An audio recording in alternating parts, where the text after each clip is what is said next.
Yeah. Good evening, everyone, anywhere you are, all over the world, most especially Yoruba people. Good evening, good evening, good evening. Yes, my name is Princess. This is Yoruba American comedy. It's all about counseling, advert, and broadcasting and some culture, Yoruba culture. A gbé ètò yìí kalẹ̀ gẹ́gẹ́ bí èdè Yorùbá àti Gẹ̀ẹ́sì díẹ̀díẹ̀ nítorí àwọn ọmọ wa tí wọ́n gbọ́ èdè wa dáadáa àti nítorí àwọn tí wọ́n ń ronú tó yẹ pé ọkọ fi wọ́n sílẹ̀ tí bóyá ọkọ lọ fẹ́ lòmíì ni o tàbí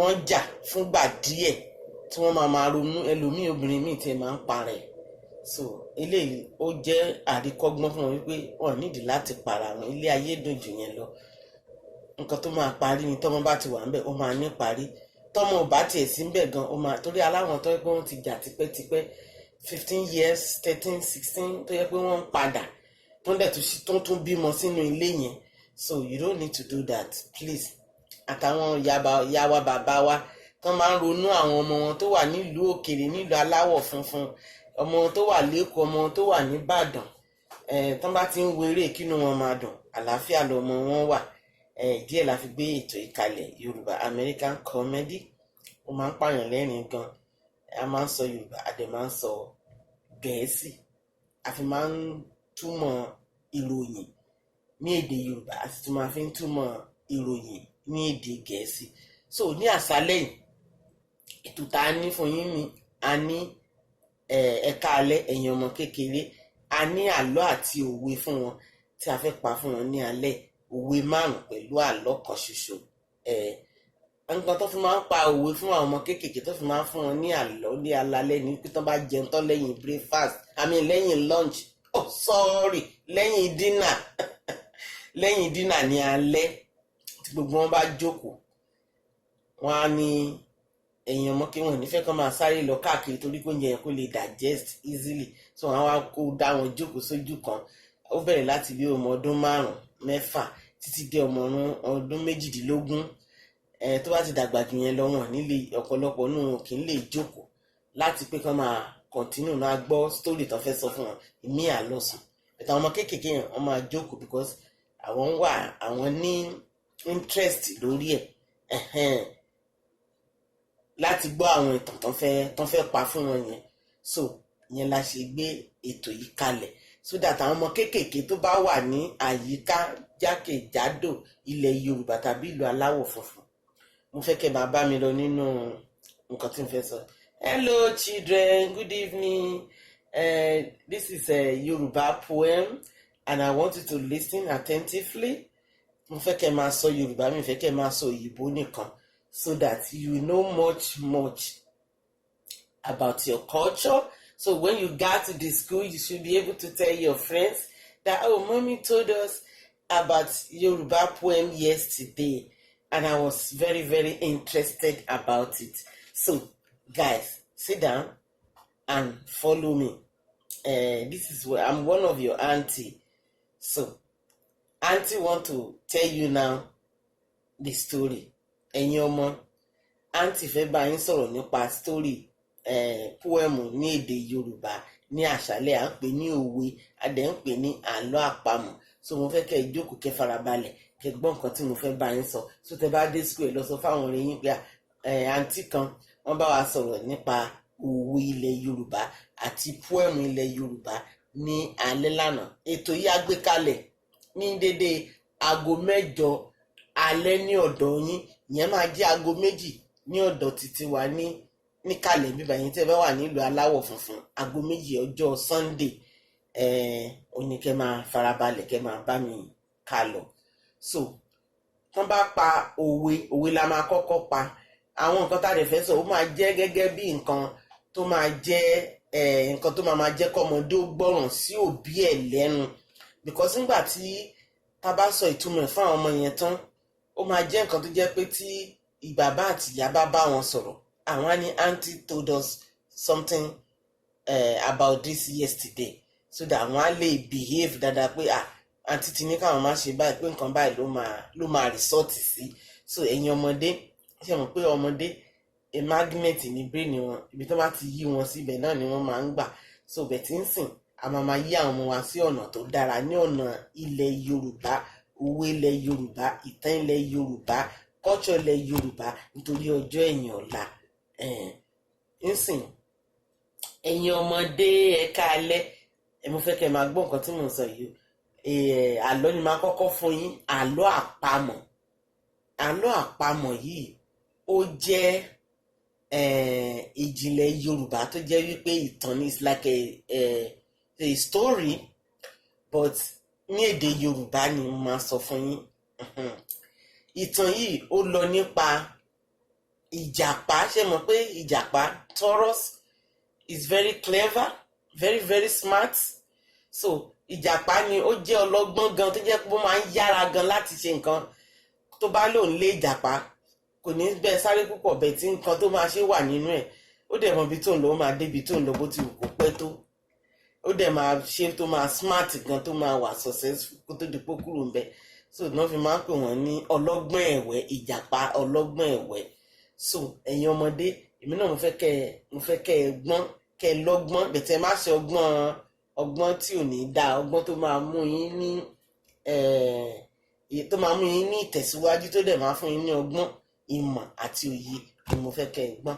So ẹ máa tẹ̀lé mi. Ṣé rí ìjàpá yìí, ó jẹ́ ẹni tó jẹ́ wípé tó bá ti rí ìyàn kò kí ń kọ́kọ́ bẹ́, is always patient.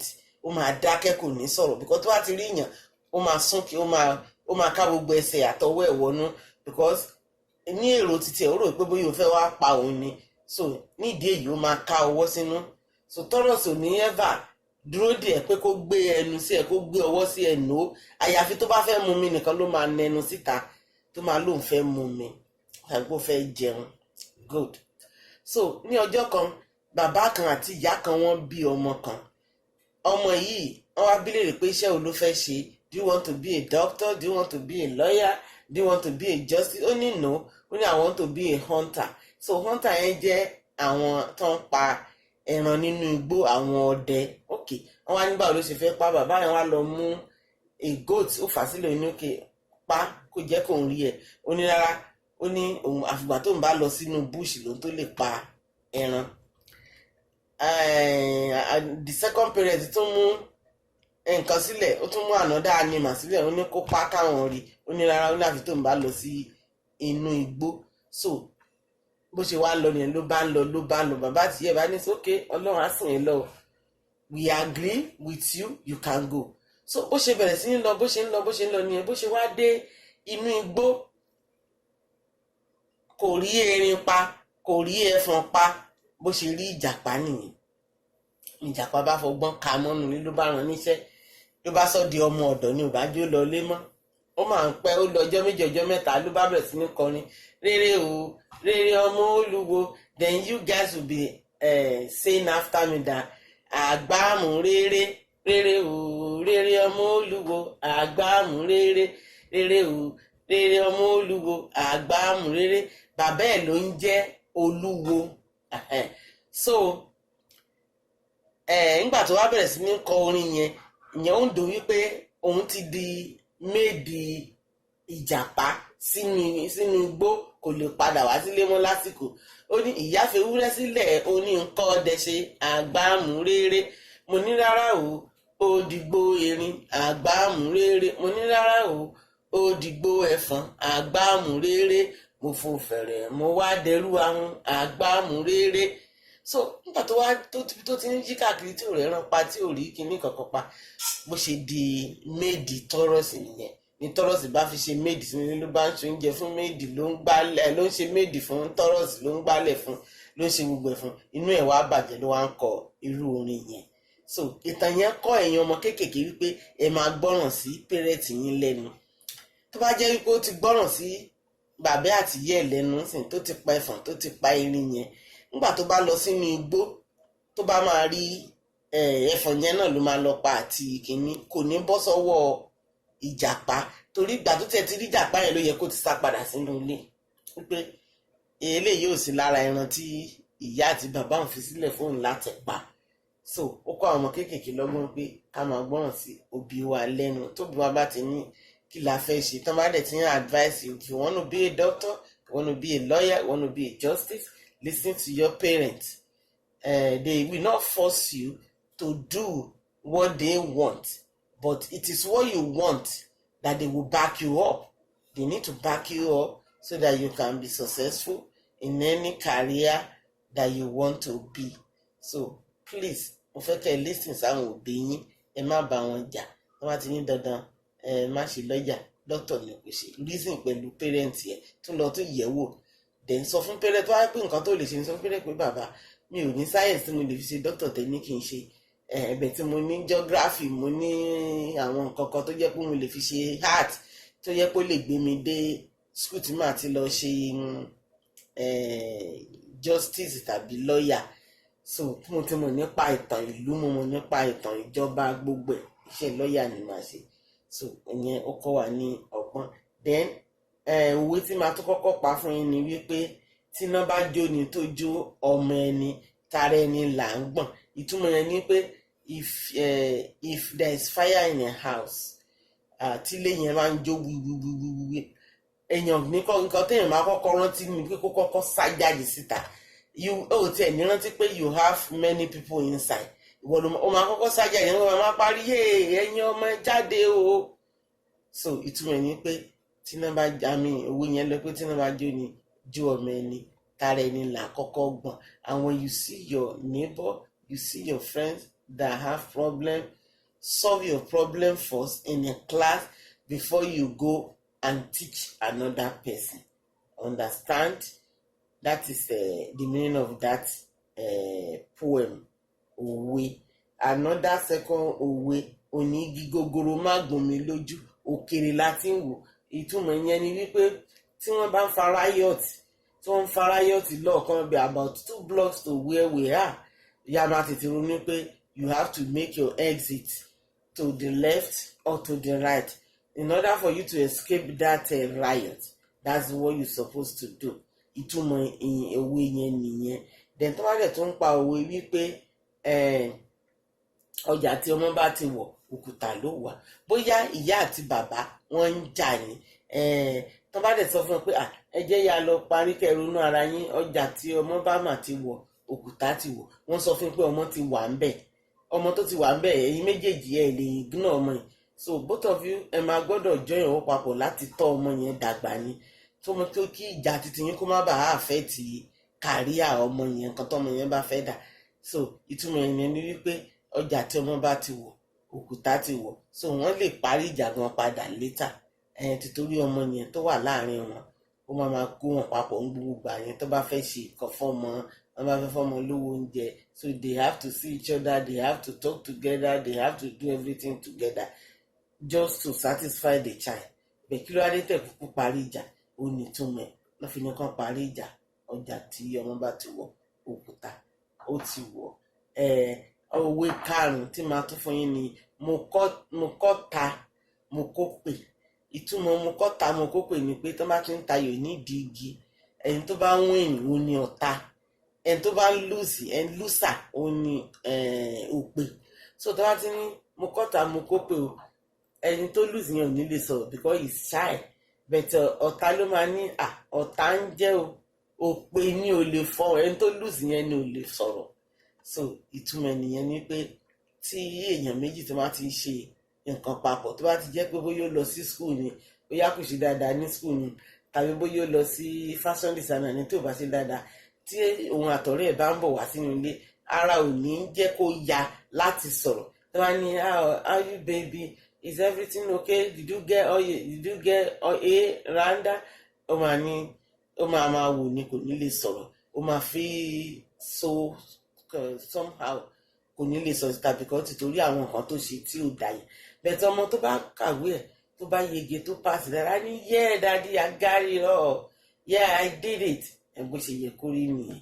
So lálẹ́ àwọn òwe tá a máa fún yín àti àlọ́ àpamọ̀ òun nìyẹn. Ó dẹ̀ fẹ́ kẹ́ bá mi fọkàn sí. Tí irú ẹ̀ máa jáde ní school nínú exam ní high school tẹ́ máa ṣe, tàbí ní high school náà nítorí wọn kì í fi bẹ́ẹ̀ ṣe ní wọ́n ṣe ní primary náà bẹ́ẹ̀ wọ́n fi bẹ́ẹ̀ ṣe ní elementary school bẹ́ẹ̀ tí ní primary nílẹ̀ aláwọ̀ dúdú wọ́n máa ń ṣe nǹkan òwe ń bẹ̀ dáadáa wọ́n dẹ̀ máa ń ṣe ní secondary school wọ́n máa ń ṣe ní college náà ní bíbá ní Amẹ́ríkà tàbí ní London tàbí ní Canada wọ́n máa ń ṣe ní high school ní school tó bá jẹ́ private tó jẹ́ wípé wọ́n ń kọ́ wọn ní èdè Yorùbá wọ́n máa ń ṣe fún wọn ń bẹ̀ so láti jẹ́ kí àwọn ọmọ yẹn kàn máa mọ ìtumọ̀ ilẹ̀ Yorùbá culture tó lọ nílẹ̀ Yorùbá bá ṣe ń wọ aṣọ bá ṣe ń jẹun bá ṣe ń ṣohun gbogbo ìyẹn náà fẹ́ fi máa tó àwọn ọmọ létí ẹ̀yin ènìyàn mi ó yẹ bá mi subscribe ẹ bá mi fọwọ́ sí ètò lórí ọ̀rọ̀ àwọn ọmọdé ẹ káalẹ́ ọmọdé òun la gbé sí so ètò yóò wà fáwọn ọmọ kéékèèké láti fi ara wọn balẹ̀ kán fi mọ ìtàn ilẹ̀ Yorùbá àti tán bá rí àgbàlagbà wọn á mọ̀ bọ́n ṣe máa behave